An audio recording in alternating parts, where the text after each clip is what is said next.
आयुर्वेदामध्ये तैल प्रकरण हे एक विशिष्ट असं प्रकरण आहे आणि त्यामध्ये आपण नेमकं कोणत्या प्रकारचं तेल हे खाल्लं पाहिजे हे सांगितलेलं आहे।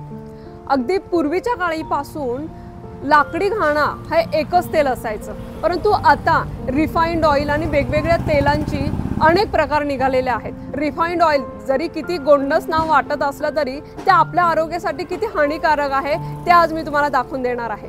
आता आपण आहोत जुन्नर तालुक्यातील ओतूर या ठिकाणी। नमस्कार, मी प्राध्यापिका दीपिका जंगम आपल्या चॅनलवर सहर्ष स्वागत करत आहे। आता आपण आहोत ओतूर येथे आणि ओतूर येथील जिजाऊ प्युअर ऑइल येथे आपण आलेलो आहोत आणि मी तुम्हाला खास दाखवणार आहे लाकडी घाण्याचं तेल कसं बनवलं जातं आणि ते आपल्या आरोग्यासाठी किती उपयुक्त आहे। चला तर मग माझ्याबरोबर एका खास व्हिडिओसाठी।